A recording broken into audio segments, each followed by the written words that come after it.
before we get into some strategy to support our wives, we need to understand a few more factors that affect the situation.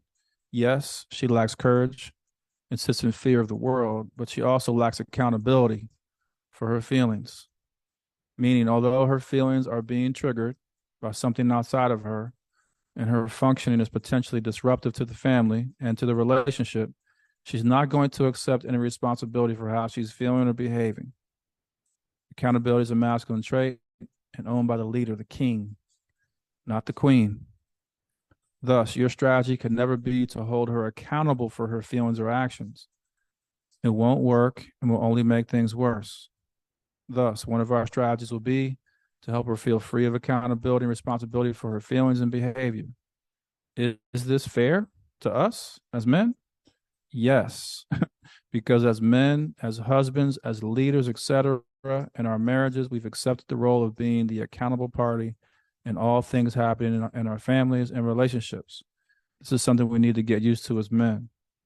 So yeah, I know for a lot of us, it's like it sucks that we can't put the accountability on her. But when you like, remember what I told you earlier. Like she's already feeling really bad about everything. She's feeling bad that she's having these emotions. She's feeling bad that she can't communicate. She's feeling bad that she's scared of getting judged. She's feeling bad that she looks crazy. She's feeling bad that this happens over and over again. And then you can't throw accountability on her. You see what I'm saying? And that's where a lot of men go wrong. They're trying to hold their wife accountable for these emotions.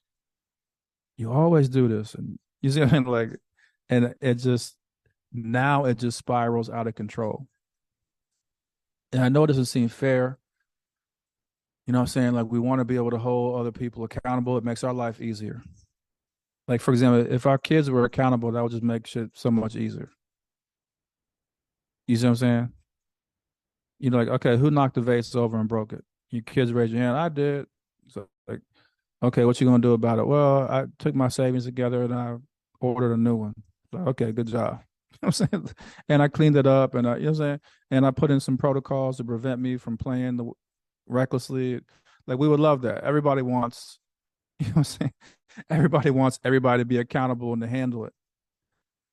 You know what I'm saying? I totally agree. It makes life so much easier, whether it's at work or home. I don't care where it is. When everybody's accountable for their actions, life is easier for all of us. But guess what? Welcome to the real world. There's a reason why CEOs get paid the big dollars, even though a lot of that money is bloated and on some bullshit. But the reason why, in theory, that they get paid the big dollars is because they're supposed to be the kings of accountability. If anything goes wrong, you ever see like something happen inside a corporation and the CEO steps down and it happened like the incident that happened was like 5, 6, 7, 8 levels below him. You know what I'm saying? But he had to step down because it should happen. That's what we're talking about. You're the CEO of some big, huge automotive manufacturer, you know what I'm saying? One of the top five in the world. And, some employee rapes a woman in the bathroom in one of the manufacturing facilities. And in Ecuador, and then you got to step down. You know what I'm saying? Like it's just that's what it is. Why? Because well, you're the CEO and you didn't have policies in place to protect women and to check the employees and make sure they knew that shit wasn't allowed and viable. That's what it is. But going back to your wife, man, it's like, yo, like you can't put that on her. So when we become husbands, we mentioned this in the first class, like we're taking on the responsibility of being accountable for everything happening in the marriage. And when I say everything happened, I mean everything happened externally. So like when people come to the house, is the house together, the kids washed and clean, like all that, like that's going to be on the husband. Now again, people are going to put stuff on the wife. Like if people come visit and the house is not clean, obviously like especially the women are going to look at the wife like, yo, you got to clean the house. But at the end of the day, they're gonna look at the man like, what's up with your wife? She's not cleaning. You know what I'm saying? Like, what's up? Like you'll still be held accountable for it. It's just the natural order of things. You see what I'm saying? So yeah, we take accountability for everything happening in the house. You can't put that accountability on her because it's going to, first of all, she's already feeling crazy. It's going to backfire. She's going to melt and wilt under the pressure of additional accountability. Okay. All right. So that's the basics. That's the background. Let's do some scenarios where we'll talk about the emotions and we'll talk about the behavior and just some potential responses for us as men. Scenario one, wife's emotion. She's sad. Okay. So that's just the emotion. The wife's actions that are going along with the emotions. She's crying. She's sitting down on the floor. She's separating herself from everyone. Okay. So it's kind of like a little depression type sadness. You know what I'm saying? A lot of crying, a lot of just kind of collapsing and just, So what's the husband's response? What's the potential response for us as men to kind of deal with that emotion, to manage that emotion? For example, touch. Hold her until her nervous system calms down. Tell her she's going to be fine. Ask her why she's so sad.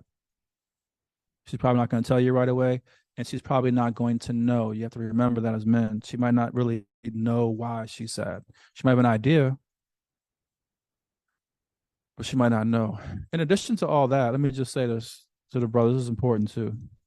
You have to build, it's important for you all to build a really strong rapport with your woman where she feels she can come talk to you about stuff, even stuff that's like sensitive. Because if she doesn't feel she can trust you, you're going to judge her for how she feels and what she wants and her desires, and she's not going to be able to communicate. Like that's an additional block on communication. So now she's emotional, and she can't communicate with you because she's now she's scared you won't understand. That's a whole separate issue that women have with men, like that he's not going to understand. But she feels you're going to judge her because you haven't taken the time to really connect with her and try to understand who she is and her vulnerabilities and her sensitivities and all that kind of stuff. And so she's like, well, I can't, in addition to everything else and the fact I don't even really know exactly what's going on, I can't trust this person anyway because he's just going to judge me or be short with me. Or you see what I'm saying? So you all have to build rapport with these women. Like try to be like, look, I get it. I understand. I know I'm not always in touch with how you're feeling. I know I view things differently than you, but I do care how you feel. And I'm going to try to be here and work through the stuff with you to help her feel safe about communicating. So you ask her why she's sad, and that might take some time. And again, the same thing we said earlier, you're trying to get clues for what's going on. And when your woman is emotional, the main thing you gotta do is let her know that you understand how she feels. And just sit inside of that. Don't go to solutions. You're gonna go solve the situation. You can do that on your own. You don't gotta say anything to her. But just let her know you understand how she feels. Because again, one of her issues is like she's going through these emotions and you're not. And women feel a way about that too. It's like, oh man, men get to go through life and not have any of this internal stuff going on. So you're like, yeah, I get how you feel. Like I know that must be difficult. I know it must be hard. Let's just sit together and what I'm saying, I'll sit with you until you feel a little better. But yeah, like, and then once you figure out what's going on, you can let her know, like, yeah, I could see how that would make you feel sad. I would feel sad too. And then you can offer empathy. Empathy is when you give her a scenario that's similar to what she's explaining to you, and you tell her how that made you feel sad too, so that you understand how she's feeling. But yeah, I remember when I was younger, my mom took this away from me or whatever, and I just felt bad about it. And just feel like the same thing you're going through, just on a bigger scale. So I can relate to it. Just it's important for her to understand, okay, I think he does understand what I'm going through. That's a woman's main thing. Like her fear, her concern is like, does my man understand what I'm going through? Because their thing could be like, yo, I could be over here dying on the inside and he's clueless. I can be over here in pain on the inside, all this stuff, and he's not connected at all to what's happening. And that's where the fear And that's where the lack of security and all that kind of stuff comes in.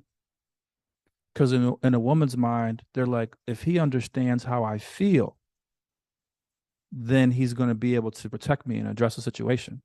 But if he doesn't understand how I feel, then there's no way he's not going to be able to do anything. You see what I'm saying? Like if somebody's having, they're having some kind of internal, whatever, attack or something, and you're like standing there, you know what I'm saying? Like, and they can't talk, they can't speak about it. You know what I'm saying? And you don't know what's going on or what to do. Like you just laying there, you're like, I'm just not gonna make it because this motherfucker has no idea I'm having a heart attack or a stroke or my kidney just, you know what I'm saying? Like I you in your mind, you're like, you gotta understand what I'm dealing with. I know I can't talk and I got saliva dripping down my mouth, but I need you to tap in here. At least, at the very least, know that I need some serious medical attention. You know what I'm saying? Like you need to, because that doesn't feel good when you're going through some serious shit and nobody knows what the fuck is happening. That shit is scary. Oh, let's keep going. Scenario number two. Your wife's emotions, she's upset or angry. Okay, she's feeling upset or angry. Your wife's actions, she's stomping around, slamming doors, and she's yelling at you. Okay, so this is when she's more aggressive, tearing the place up. You know what I'm saying? Okay, what's the husband's actions? Patience and presence. He's like, what? Patience. Yeah, patience and presence. Presence means like I'm gonna be here with her. In a scenario like that, and with a lot of these emotional things, do not leave. Do not like leave the house. Do not go to your room and close the door like this. This is crazy as hell. Don't do that. You cannot leave. Okay. So you got to have patience because she's got a part of it's like she does have to cycle through those emotions. You know what I'm saying? Like she's gonna cycle through.